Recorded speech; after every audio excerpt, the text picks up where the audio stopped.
Vamos ler no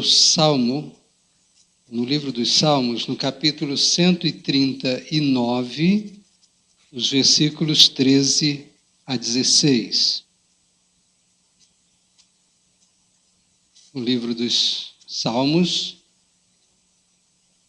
capítulo 139, versículos 13 a 16.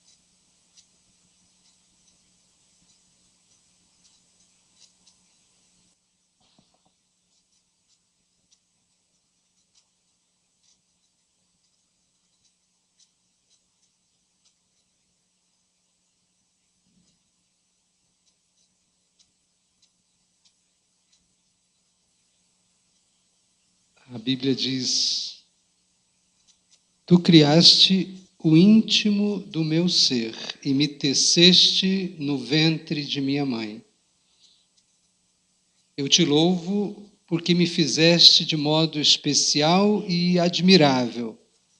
Tuas obras são maravilhosas, disso eu tenho plena certeza. Meus ossos não estavam escondidos de ti, quando em secreto eu fui formado e entretecido como nas profundezas da terra. Os teus olhos viram o meu embrião. Todos os dias determinados para mim foram escritos no teu livro antes de qualquer deles existir.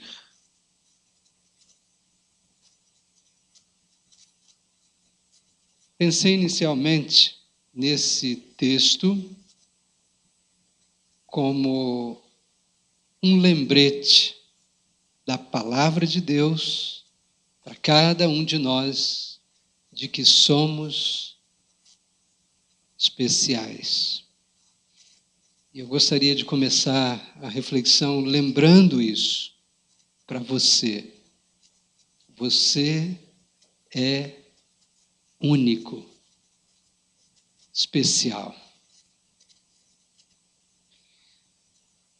O texto nos diz que Deus nos construiu de uma maneira muito particular, muito única, desde quando estávamos ali, sendo gerados na barriga de nossa mãe. Dia após dia, Ele foi nos tecendo, juntando todos os tipos diferentes de tecidos do corpo. Cada um de nós foi sendo gerado dia a dia de uma forma maravilhosa. E quando eu penso nisso, nós precisamos olhar para nós mesmos e aprendermos definitivamente a gostarmos de nós mesmos. Você gosta de você? O que você pensa sobre você? O que você sente sobre você? O quanto você gosta de você?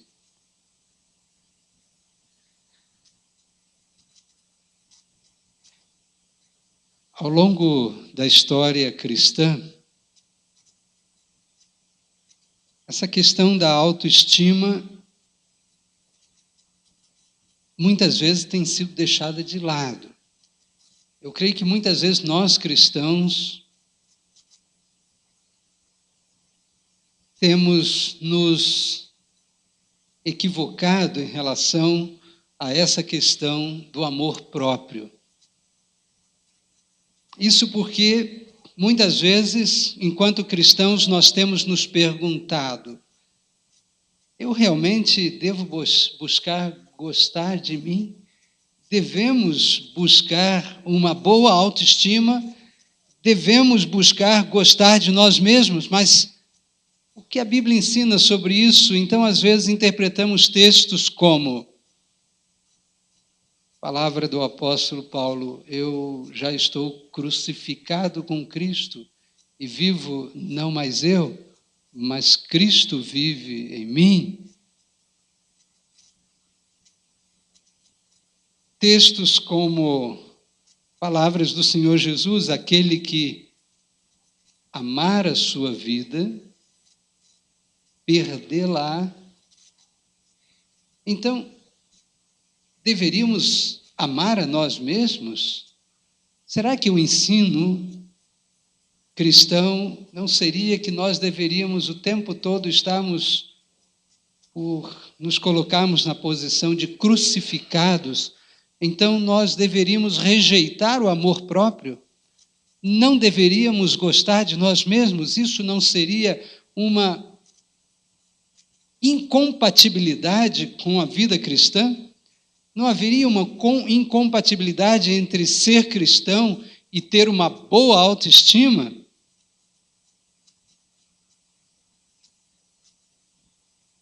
Não tenho dúvidas de que não há nenhuma incompatibilidade. Pelo contrário,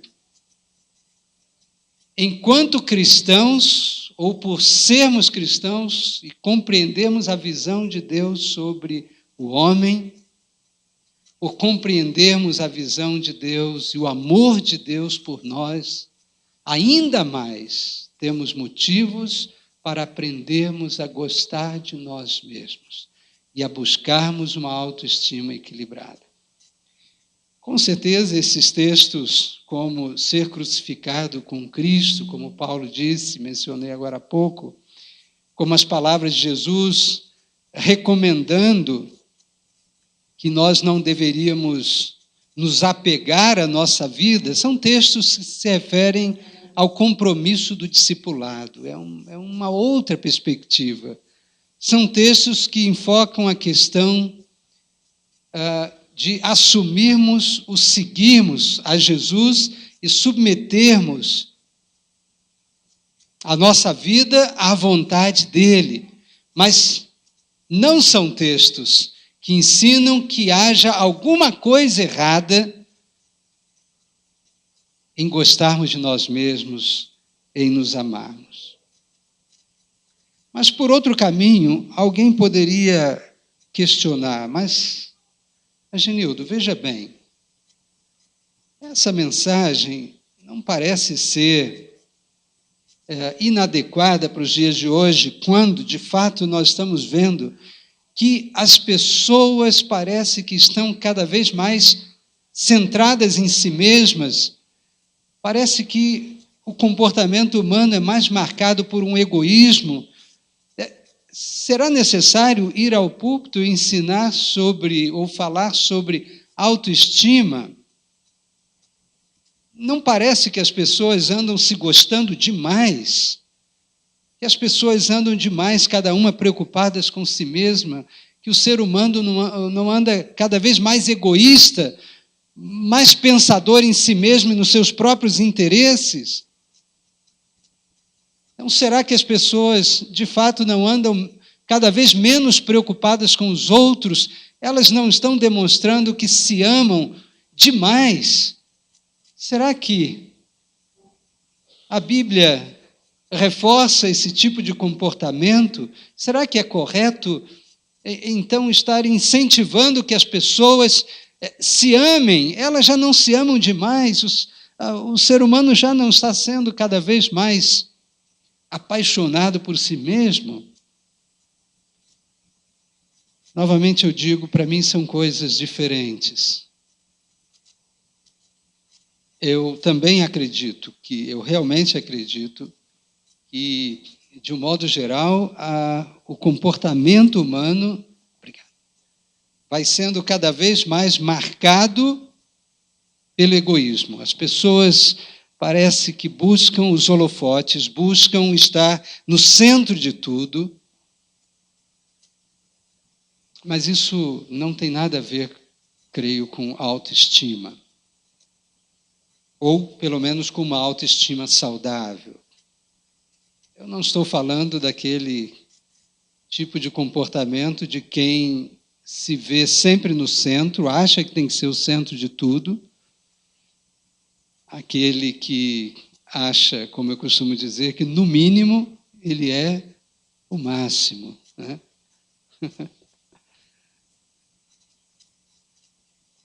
Aliás, eu estou lembrando que há muito tempo atrás, aqui mesmo, tempos atrás, nós tínhamos aqui na igreja um rapaz que tinha um nome diferente da maioria aqui, né?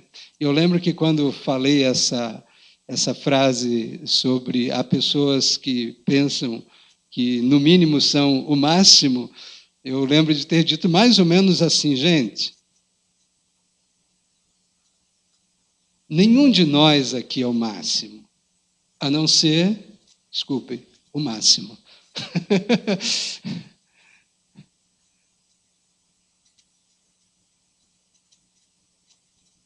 Eu não estou falando de quem vive o tempo todo se achando, né?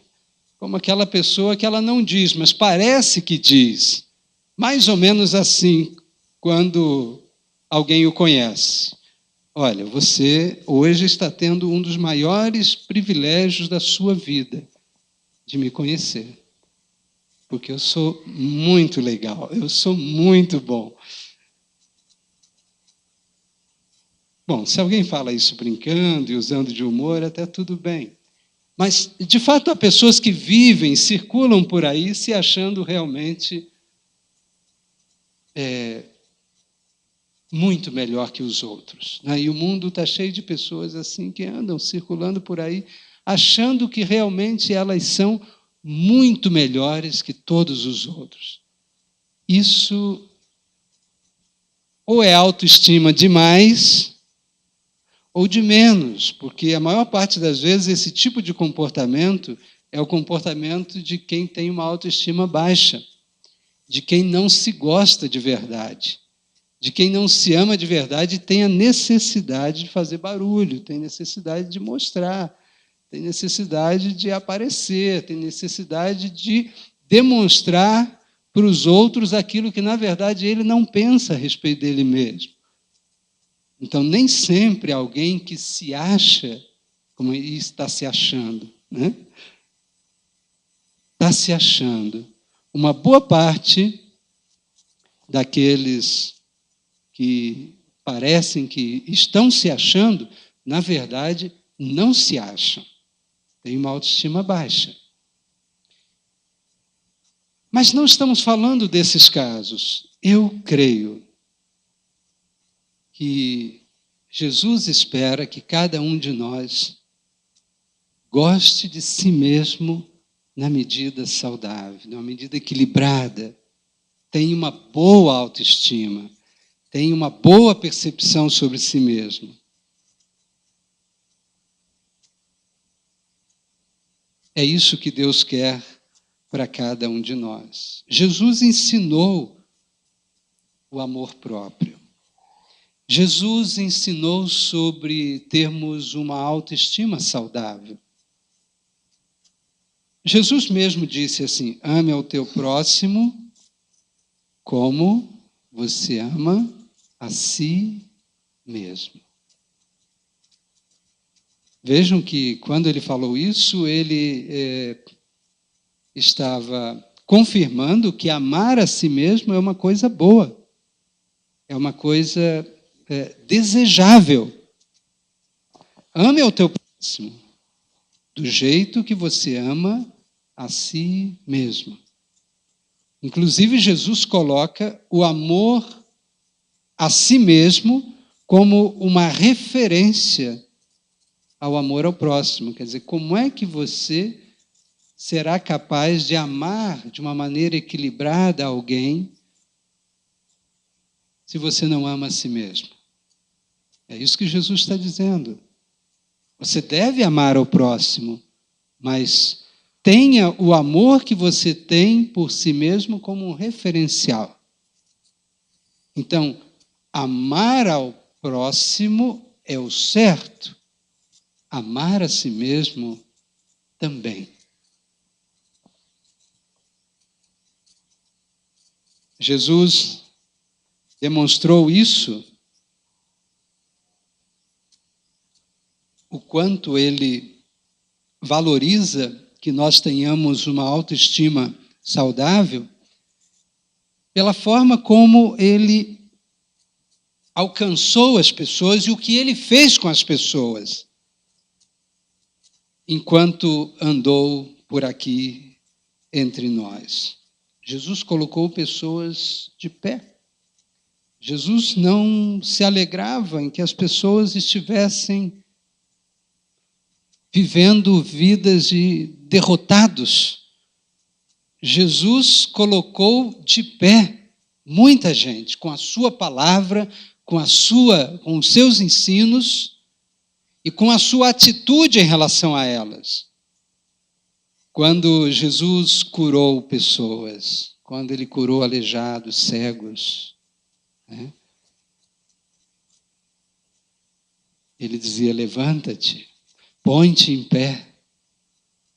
E quando Jesus se dirigia assim a alguém, ele não estava se referindo, com certeza, exclusivamente à cura do corpo. Quando ele colocava pessoas de pé, ele estava restaurando a dignidade, o amor próprio de pessoas que se sentiam inferiores por causa da sua condição. Quando Jesus viveu aquela situação armada ali pelos escribas e fariseus que pegaram aquela mulher que tinha sido pega em adultério e a jogaram ali na frente de Jesus e da multidão que estava ali para apreciar a cena. Então, os acusadores de Jesus procuraram criar ali uma armadilha para que Jesus tropeçasse em alguma palavra e eles tivessem de que acusá-lo. Então, disseram: essa mulher foi pega em adultério, diz a lei que ela deve ser apedrejada. O que dizes? Era uma armadilha, porque, em princípio, para eles, qualquer resposta que Jesus desse, ele estaria se comprometendo. Porque se Jesus dissesse: vocês não devem apedrejar essa mulher, eles iam dizer: está aí, esse homem nos ensina a ir contra a lei, porque a nossa lei diz que a adúltera deve ser apedrejada. Iriam acusá-lo de instigar o povo a ir contra a lei. E se Jesus dissesse: não, perdoem essa mulher, não façam isso, deixem-a ir embora livre, então iam dizer: mas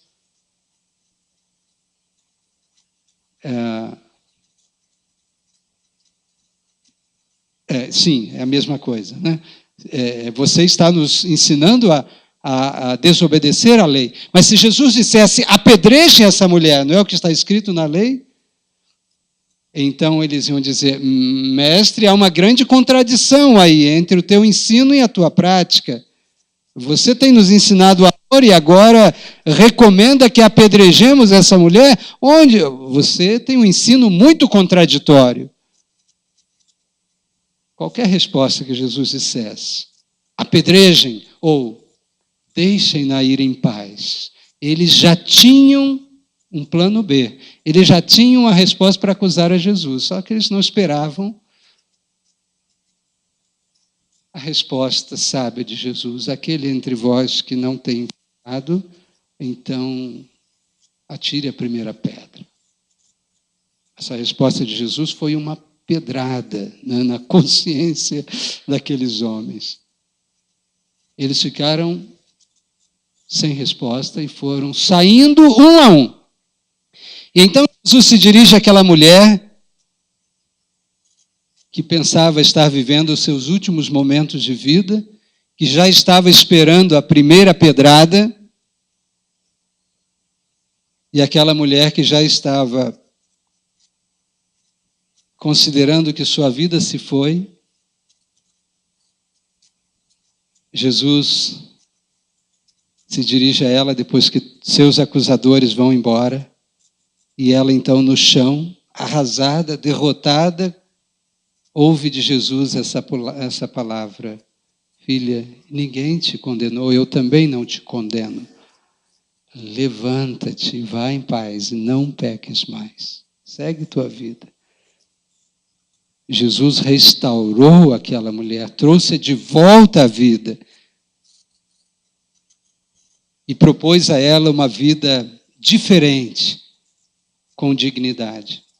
Jesus sempre atuou entre nós, buscando restaurar a nossa dignidade em tudo que ele fez, em tudo que ele ensinou, porque para Jesus era muito importante, e é muito importante, que as pessoas tenham amor próprio, dignidade, que andem de cabeça erguida, que saibam o seu valor. Se acreditamos nisso, que nos amar de uma maneira saudável, equilibrada, é o que Deus espera de nós. Se acreditamos nisso, então devemos cuidar de nós mesmos. E a partir desse momento da nossa reflexão, eu quero, a partir de uma palavra que o apóstolo Paulo disse para Timóteo, eu quero sublinhar essa expressão: cuide de ti mesmo. Se você se ama, se você se gosta, então cuide-se. E a palavra dessa noite pode ser resumida nessa expressão: se cuida. Cuide-se. O apóstolo Paulo, com muito carinho, escreveu isso para Timóteo, lá na primeira carta a Timóteo 4,16, ele diz assim para Timóteo: cuide-se, cuide de ti mesmo. Você é especial, você é importante. Então, Timóteo, se cuide. Ele diz: cuide da doutrina, cuide da palavra, cuide do ensino. Mas antes, ele diz: cuide de ti mesmo. Porque Paulo sabia que não adiantava, Timóteo não ia ser um bom pastor, no sentido de cuidar das ovelhas, de cuidar da pregação da palavra, de cuidar da doutrina, se ele não cuidasse de si mesmo primeiro. Então, nessa noite, eu quero te dizer, meu irmão, minha irmã, se cuide. Se cuide. Cuide de ti mesmo. Não é errado cuidar de ti. Alguém pode perguntar, mas cuidar dos outros não é mais cristão do que cuidar de si? Não seria mais correto sermos incentivados a cuidar dos outros? O outro é importante. Cuidar do outro é importante.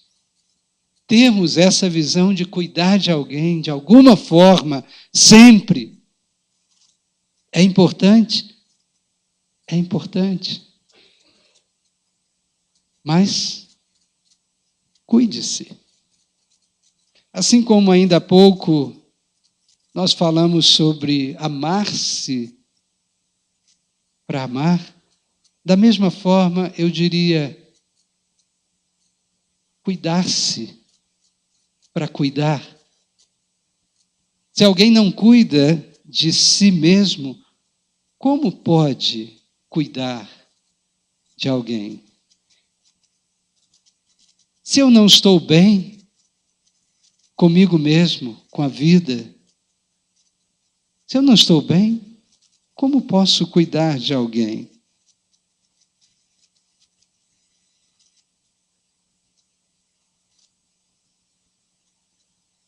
Quem costuma viajar de avião, ou viajou 1, 2, 3, 10, 20, 40, 50, 100 vezes, sempre vai ouvir aquela orientação quando você está dentro da aeronave, havendo despressurização na cabine, máscaras de oxigênio cairão.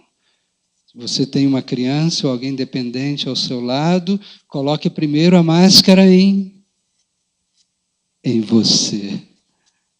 E depois no outro. Primeira vez que eu vi isso, espera aí, tem alguma coisa errada, como assim? Se eu tenho uma criança do meu lado, faltou oxigênio na aeronave, as máscaras caíram, eu vou colocar primeiro a máscara na minha criança. Não em mim, eu vou colocar primeiro no meu filho. E a orientação é: coloque a máscara primeiro em você e depois no outro. Quando eu fiquei pensando assim, nunca vivi essa situação numa aeronave, mas fiquei pensando, tem sentido. Depois eu fiquei pensando e descobri o sentido. Porque realmente você rapidamente colocou aquela máscara e você está bem. Você vai colocar primeiro na criança, faltou o ar para a criança, mas faltou para você também. E de repente a criança não entende, está assustada e se debate, e você não consegue colocar a máscara na criança e você também está sem ar. Então, colocou a máscara em você, a criança olha para você também de máscara, isso dá uma segurança para ela, e você está bem para cuidar.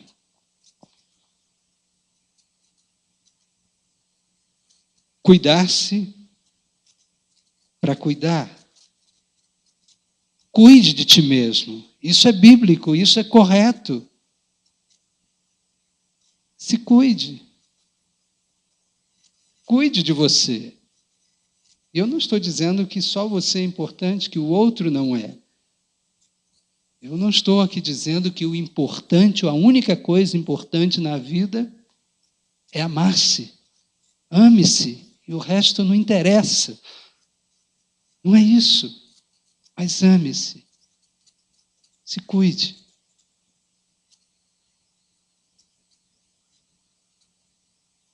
Cuide do seu corpo. A Bíblia diz que o corpo é o templo do Espírito Santo. Acaso não sabem que o corpo de vocês é santuário do Espírito Santo, que habita em vocês e que lhes foi dado por Deus, e que vocês não são de si mesmos? Vocês foram comprados por alto preço, portanto, glorifiquem a Deus com o corpo de vocês. O corpo é o templo, o santuário do Espírito Santo. Mais um motivo que nós temos para cuidar do corpo.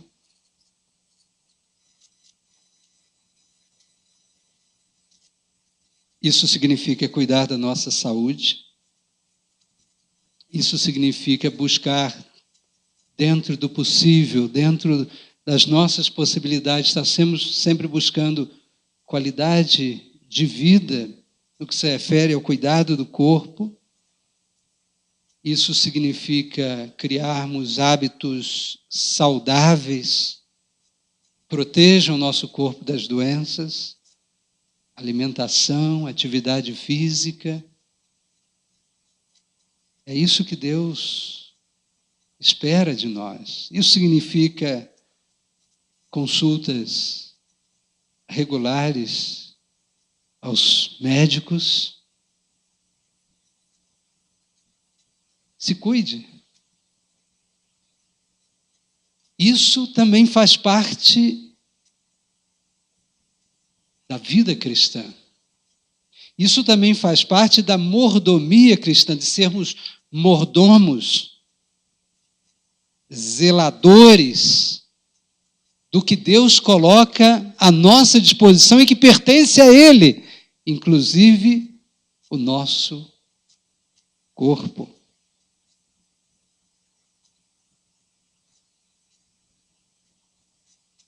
Interessante que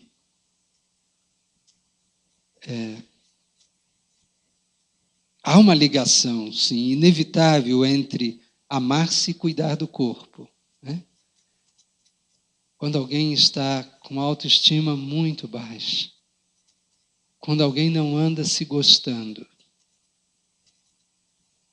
ela se larga, ela vai se largando, às vezes até sem perceber, ela vai se abandonando, ela já não vai tendo alguns cuidados que tinha com o seu corpo, com a sua saúde, ela vai se entregando.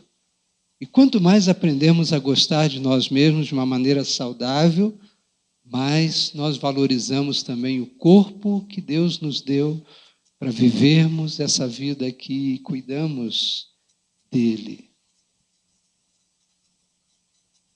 Se cuide, cuide da sua saúde, cuide do seu corpo, porque isto também é honrar a Deus. Cuide de sua mente.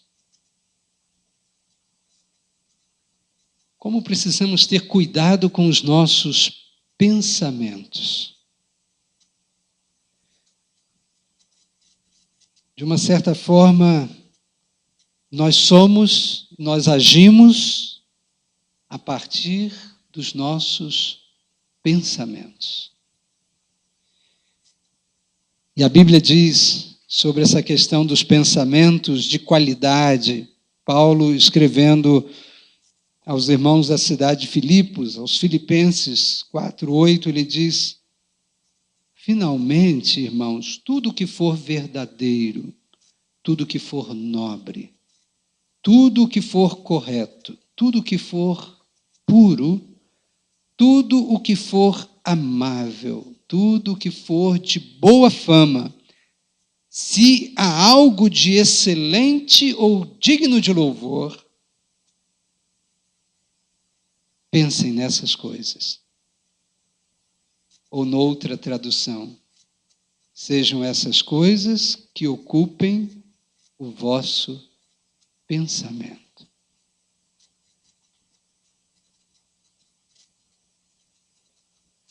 Precisamos cuidar daquilo que pensamos. Às vezes somos atropelados por pensamentos negativos, então seremos pessoas negativas. Porque somos, de certa forma, o que pensamos. É verdade que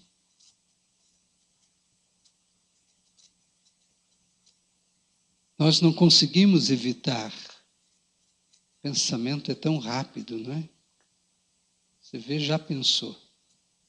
Já teve, por causa da ansiedade, aquele pensamento negativo. Eu diria assim, pensamentos são como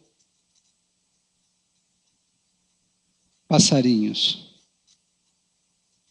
Eles vão voar sobre nossas cabeças e nós não podemos impedi-los de fazerem isso. Mas nós podemos, em nome de Jesus, nós podemos aprender a evitar que os passarinhos venham e façam um ninho na nossa cabeça. Quando vem um pensamento negativo, e quando eu pensei, já pensei, eu preciso aprender, e nem sempre isso é tão fácil. Quando eu estou depressivo, quando eu estou desanimado, quando eu estou com a autoestima baixa, porque eu sou bombardeado com muitos pensamentos negativos. Não é um passarinho só, querendo fazer ninho na minha cabeça. Pode não ser fácil, mas eu tenho que evitar. Então, se o pássaro vem e coloca um graveto, uma palha, e vai buscar outro, eu já tiro.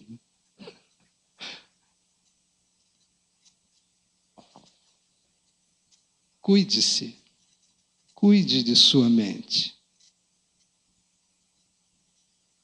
Cuidado com seus pensamentos. Se cuide. Cuide também do seu coração. A Bíblia diz: acima de tudo, guarde o seu coração, pois dele depende toda a sua vida. Provérbios 4:23. Sobre tudo o que você precisa guardar, guarde o seu coração. Então, nós temos que estar ocupados não só em nos proteger dos pensamentos ruins, mas também dos sentimentos. Cuide do seu coração. A Bíblia diz: livrem-se de toda amargura, indignação e ira, gritaria e calúnia, bem como de toda maldade. Sejam bondosos e compassivos uns para com os outros, perdoando-se mutuamente, assim como Deus perdoou vocês em Cristo. Carta de Paulo aos Efésios, capítulo 4, versos 31 e 32. Livrem-se de toda amargura, indignação e ira, e gritaria e calúnia.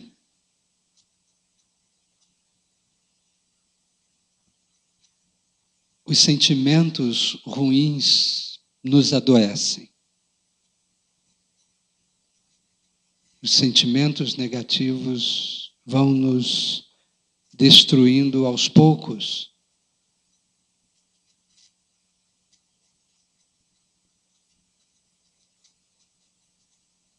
E nós temos que estar o tempo todo observando que todos somos vulneráveis aos pensamentos e aos sentimentos ruins.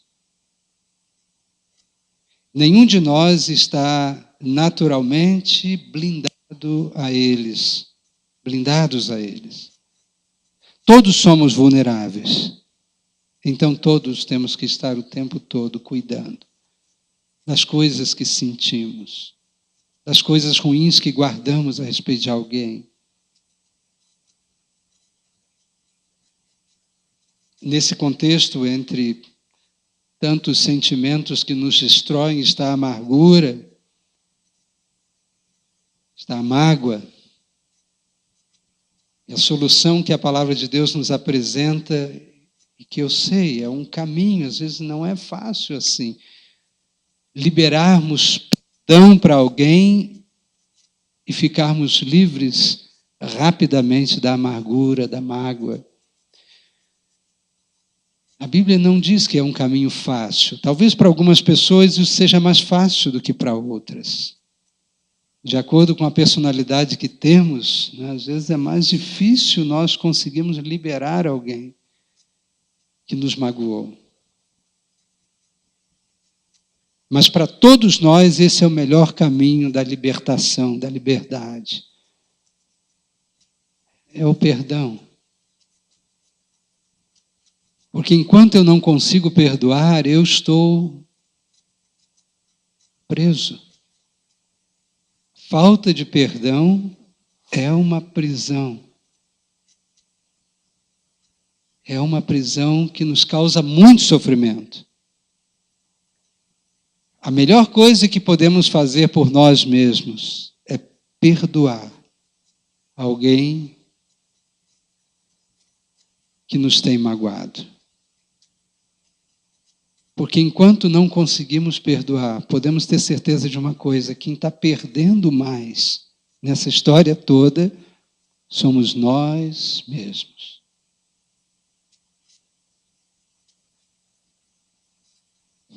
A Bíblia nos traz muitos ensinamentos sobre a importância do perdão.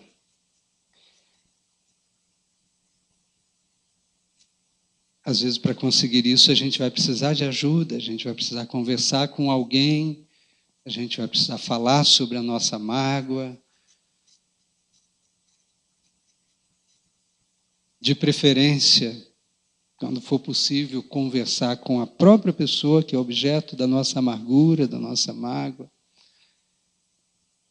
e liberá-la. Porque liberando-a, nós somos livres. Cuide-se. Cuide do seu coração. Para terminar, eu diria também: cuide do seu relacionamento pessoal com Deus. Essa é uma outra área que nós temos que estar sempre atentos.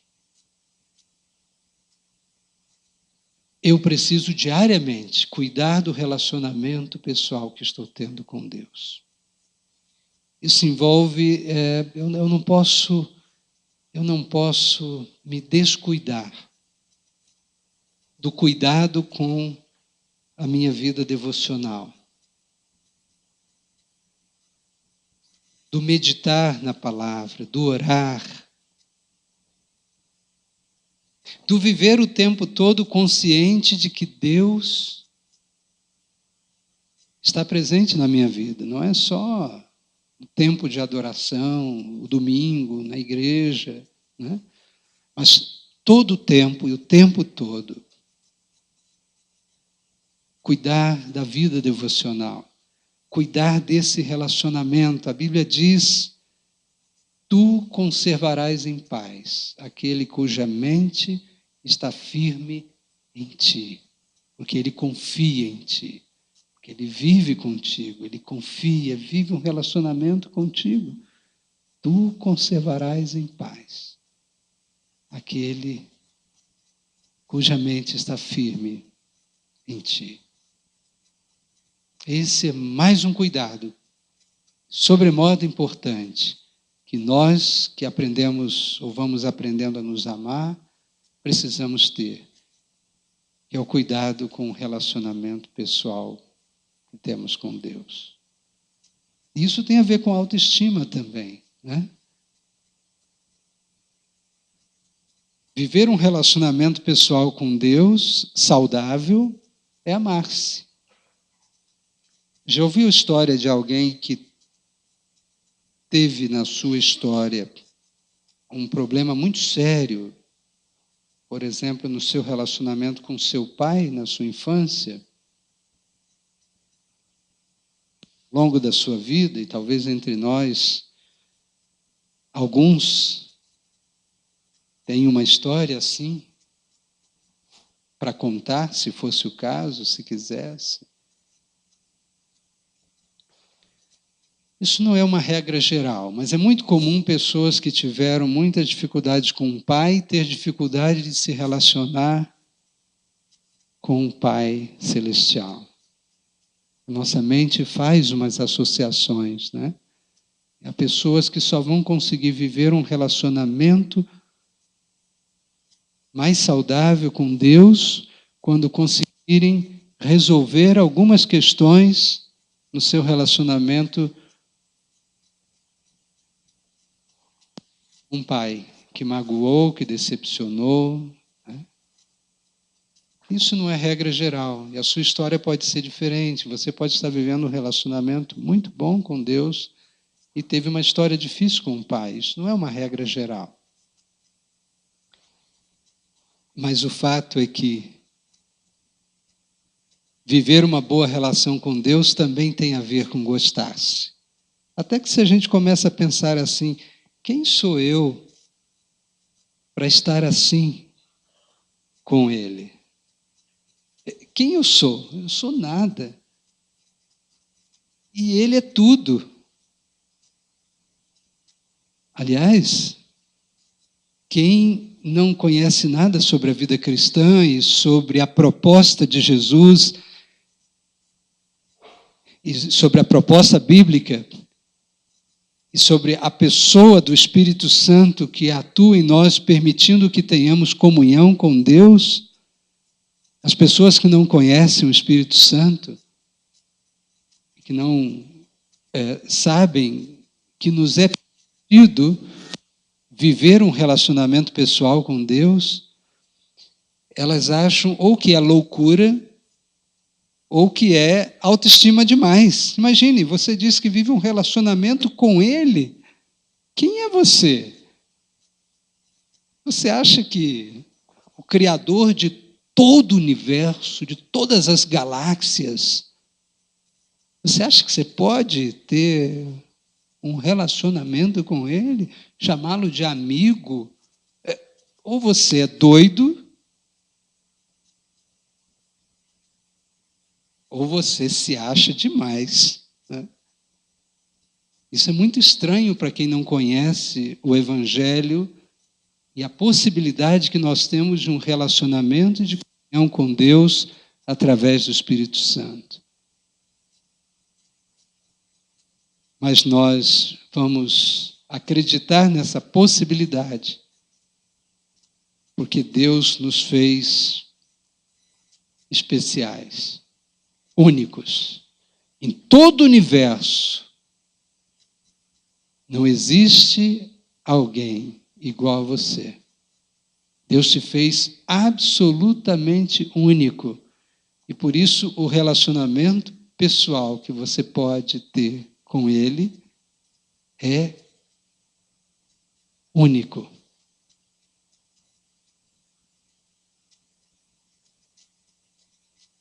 Se cuide.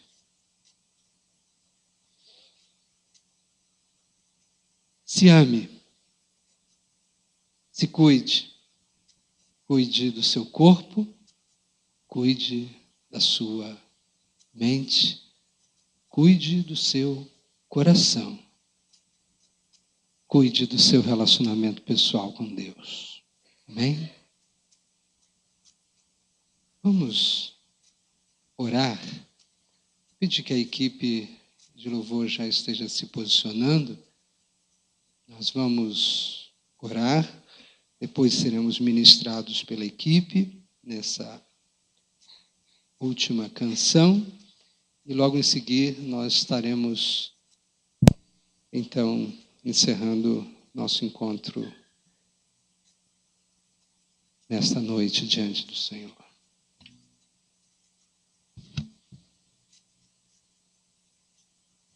Obrigado, nosso Pai, pelo teu amor por nós, amor incondicional. Obrigado porque o Senhor nos tem feito únicos. Ensina-nos a nos valorizar enquanto criação tua que somos. Ensina-nos a nos ver especiais, a nos gostar, a nos perdoar, a percebermos na nossa vida e em quem somos, os motivos que temos para gostarmos de nós mesmos. Mas, antes de tudo, ensina-nos a gostar de nós mesmos, porque o Senhor nos ama. E o Senhor nos ama porque somos especiais. Não importam as imagens que recebemos de nós mesmos e que vêm muitas vezes das pessoas. Porque o que nos faz ter uma autoestima baixa é a imagem dos espelhos falsos. Aquilo que as pessoas já nos disseram. Muitas vezes até no processo da formação da nossa personalidade. Quando éramos ainda crianças. Aquilo que talvez o próprio pai, a mãe, talvez no nosso processo de formação escolar, nosso processo de socialização, aquilo que ouvimos de amigos, de colegas, na nossa infância e adolescência, a imagem que passamos a ter de nós mesmos por causa das coisas que nos fizeram pensar sobre nós mesmos. Ensina-nos a quebrar esses espelhos. Ensina-nos a não mais nos vermos a partir daquilo que nos ensinaram a ver sobre nós. Ensina-nos a nos ver como o Senhor nos vê. Ensina-nos a nos amar porque o Senhor nos ama.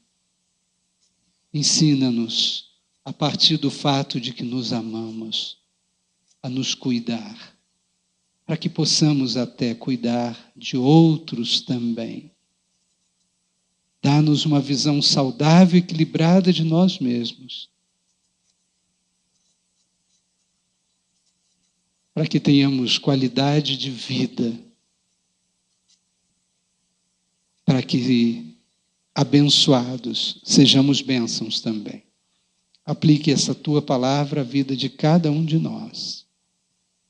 Te pedimos Que o Senhor esteja abençoando todas as famílias da nossa igreja. Te pedimos que esteja o Senhor abençoando a liderança da nossa igreja, abençoando a todos que aqui chegam, para que sejam alcançados de uma maneira muito saudável pela Tua palavra.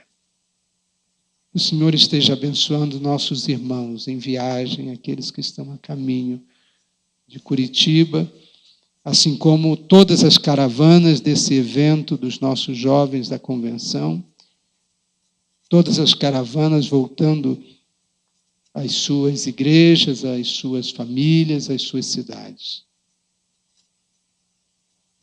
Oramos sobre todas essas coisas, nosso Pai, em nome de Jesus. Amém.